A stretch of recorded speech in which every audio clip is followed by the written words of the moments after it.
Temos aqui a pergunta do Edson, que é de Avaré, em São Paulo. Ele diz assim: o catecismo da Igreja Católica diz o seguinte: as pessoas divorciadas e casadas outra vez não podem comungar. Se o ministro souber da situação, ele pode negar a dar a comunhão? Bem, veja bem, o Código de Direito Canônico da Igreja diz o seguinte, que não se pode negar dar a comunhão a uma pessoa, a menos que seja um caso onde a pessoa está, por exemplo, embriagada ou vai haver profanação da Eucaristia. Nos demais casos, fica com a consciência da pessoa, entende? As pessoas sabem o que a Igreja ensina. Então, não cabe ao ministro que distribui a Eucaristia ficar discernindo ali para quem que ele dá ou não dá a Eucaristia. Ele tem que, em princípio, ele tem que dar a Eucaristia para todos. Agora, fica na responsabilidade de cada um saber se deve ou não receber a Eucaristia, ok? E o Edson faz outra pergunta: por que os padres não alertam a respeito disso nas missas? Alertam sim, a Igreja tem falado bastante do catecismo, tem falado nos próprios programas daqui da Canção Nova, nós esclarecemos, né, a posição da Igreja em relação sobre isso, o Papa tem falado, então eu penso que as pessoas já têm orientação sobre isso, né?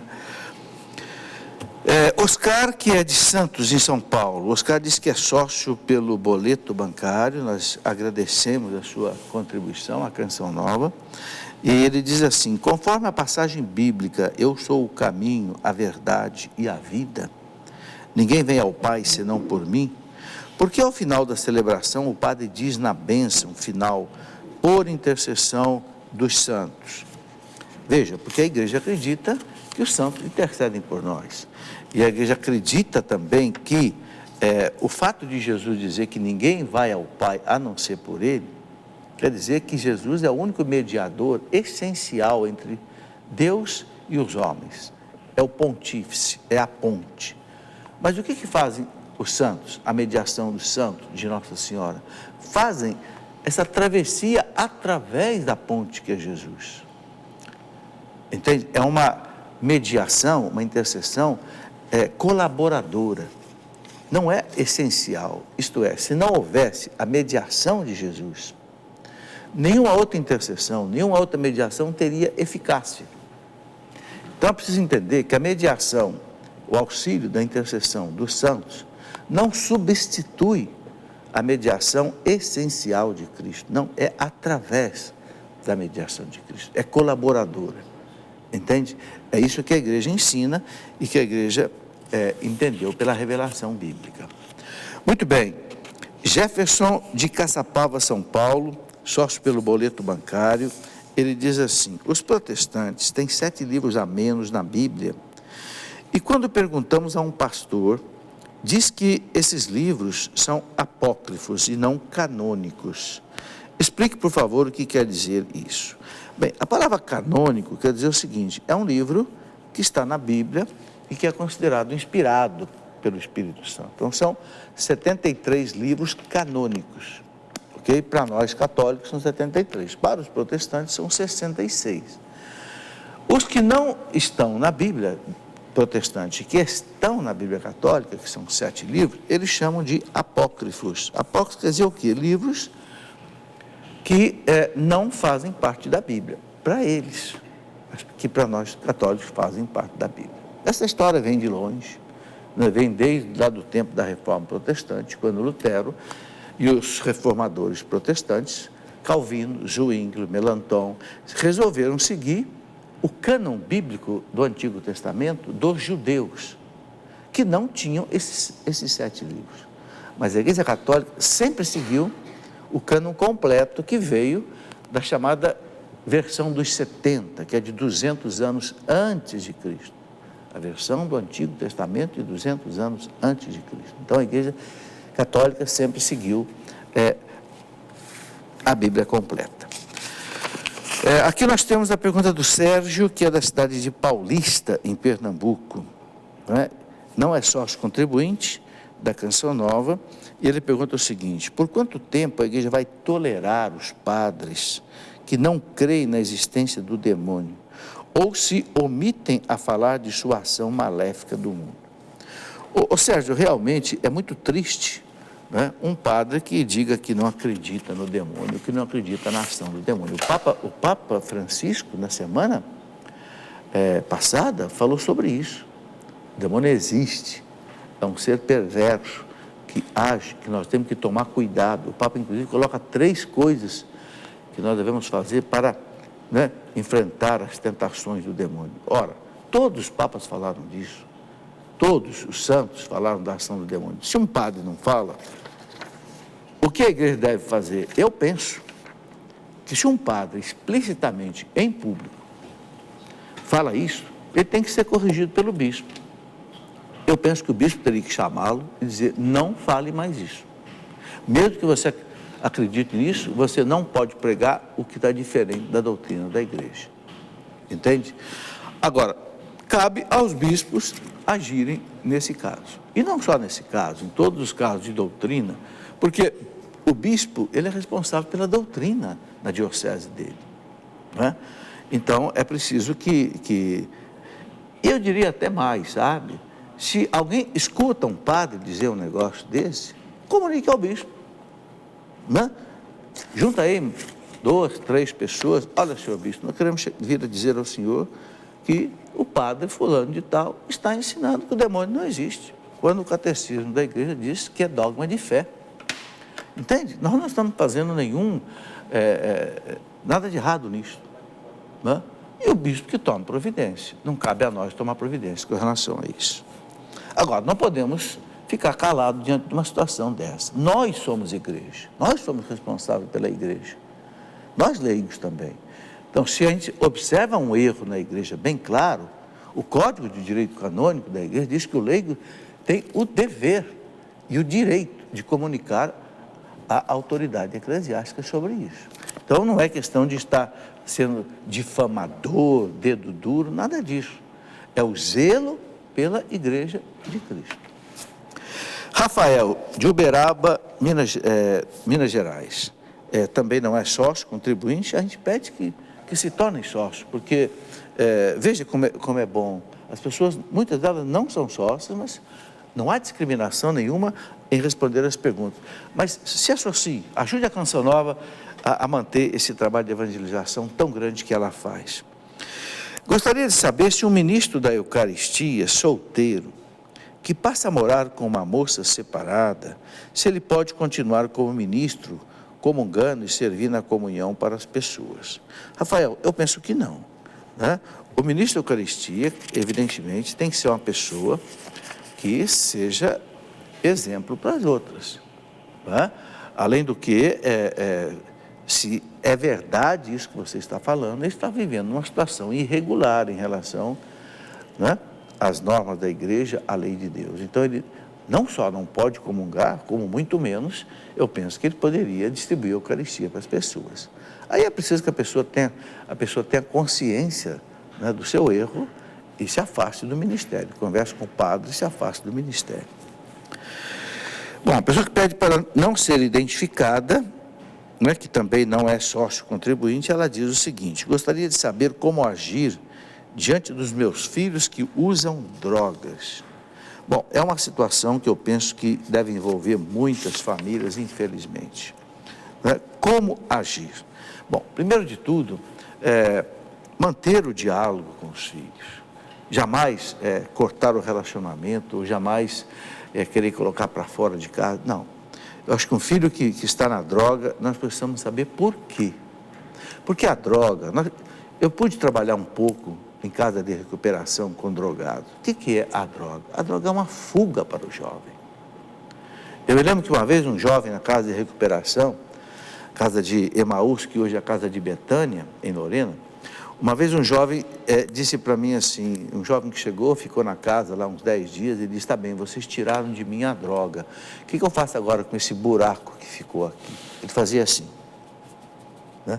Quer dizer, o jovem que parte para a droga, para a violência, para uma vida sem sentido, é porque esse jovem está carente de alguma coisa.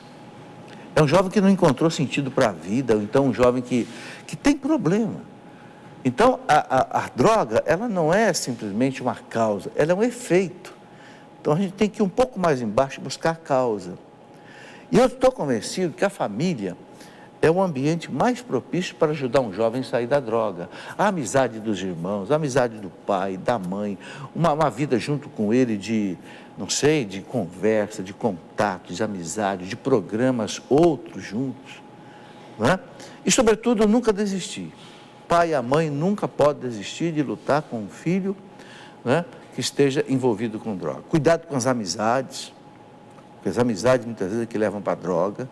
Cuidar de todas essas coisas. E também um recurso que existe num caso mais grave são as casas de recuperação. Hoje, graças a Deus, no Brasil, né, existem muitas casas de recuperação para jovens dependentes químicos. Né? Então, de repente, se a dependência já é muito avançada, vale a pena procurar uma casa de recuperação. Né? Muitas comunidades católicas da igreja tem casa de recuperação, como a casa do Padre Léo aqui, né? A comunidade de Betânia aqui em Lorena e tantos outros lugares. O importante é isso, não desanime.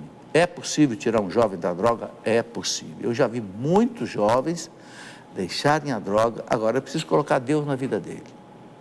Deus, trabalho, disciplina, oração. O jovem deixa a droga. E fazer ele trabalhar também, porque a gente sabe que, né, mente vazia é a oficina do diabo. Né? Maria Oliveira, de Bragança Paulista, é sócia pelo boleto bancário. A Maria pergunta assim: por que Jesus na cruz, na hora da agonia, disse: Pai, por que me abandonaste? Bem, Maria, o catecismo da igreja explica isso daqui, dizendo o seguinte, que Jesus na cruz ali, ele, como que recebeu nele todo o pecado da humanidade, na brincadeira, né? O que Jesus passou naquela agonia. Diante de Deus Pai, ele como que assumiu o pecado da humanidade inteira e ofereceu o seu sacrifício para o perdão desses pecados. Então o catecismo explica que o que Cristo disse ali na cruz, meu Deus, por que me abandonaste? Ele diz que ele fala ali como se ele estivesse representando todos os pecadores do mundo, cujo pecado afastam de Deus. Não é? Quando Adão e Eva pecaram no paraíso, foram expulsos do paraíso. Então, o pecador se sente abandonado por Deus. Mas, na verdade, é a culpa do próprio pecado dele. Então, o catecismo diz que Cristo exprimiu isso. A dor de todo pecador que, por causa do pecado, se afasta de Deus e, portanto, ele se sente abandonado por Deus. Né? Esse é o sentido que o catecismo explica esta passagem. Outra pessoa que pede para não ser identificada, vejam bem, a pessoa se identifica, mas ela pede para não ser identificada no ar. Nós obedecemos o que ela pede. Sócio pelo boleto bancário, ela pergunta o seguinte: quero saber por que estou com muitos pensamentos negativos. Estou sempre na igreja, mas não consigo evitar. Já procurei terapia, porém não adianta. Eu gostaria de saber se é algo espiritual, se estou sofrendo um ataque espiritual. Bem, é uma coisa que não é fácil de responder. Por que a pessoa tem pensamentos negativos? Veja, é preciso analisar o problema de maneira ampla. Nós temos vários níveis na nossa realidade. Nós temos um nível físico, nós temos um nível dos sentimentos, nós temos o nível da razão e nós temos o nível da espiritualidade. É preciso checar todos esses níveis. Se é no nível sentimental, se eu sou uma pessoa pessimista, triste por causa, quem sabe, do meu passado, traumas que eu vivi, problemas de família, aí a terapia ajuda. O que a psicologia ajuda é você entender o que aconteceu com você e você ter uma atitude nova diante disso. Né? E aí também a oração, aí você entra no nível espiritual. Né? Então busque um tratamento amplo para esse tipo de problema. Eu gosto muito que as pessoas usem livros. O livro também nos ajuda, porque o livro nos ajuda a sair do pessimismo, a sair daquele, né? Sempre pensar do lado negativo. Eu escrevi um livro, por exemplo, com esse objetivo, Para Ser Feliz. Esse livro que eu escrevi, Para Ser Feliz, ele não está aqui à minha mão agora, mas por esse nome você identifica. É um livro que eu procuro mostrar às pessoas o quê? Vamos buscar a felicidade nas virtudes e não vamos olhar para as coisas negativas. E vamos acreditar em Deus. Então é uma autoajuda espiritual, não só psicológica, que é importante, mas também espiritual. Então juntar as duas coisas. Agora, é preciso ter também uma atitude diante da gente. Né? Eu não posso cultivar o pessimismo, não posso. Eu tenho que acreditar em Deus, né? E viver o otimismo. Não é um otimismo assim infantil, um otimismo que é como que se diz, né, o avestruz que enfia a cabeça na areia quando vê uma tempestade se aproximar. Não. É um otimismo de quem está vendo o problema, sabe que o problema existe, mas sabe que o problema tem solução. Se é problema, tem solução. É buscar solução no campo espiritual, na oração, na orientação, em bons livros, na meditação, né? E também uma terapia psicológica. A terapia também, um bom terapeuta ajuda você a enxergar o que está errado dentro de você e o que você também precisa fazer do lado humano, juntando isso com uma atitude espiritual, ok? A palavra de Deus nos ajuda. Eu escrevi um livro também que chamei Como Enfrentar as Angústias da Alma, né? Esse livro ajuda também com o auxílio da palavra de Deus, né? Socorro de Deus, né? Para a gente vencer as angústias da alma. Né? Deus nos socorre nas horas de tristeza, de angústia, com a sua palavra.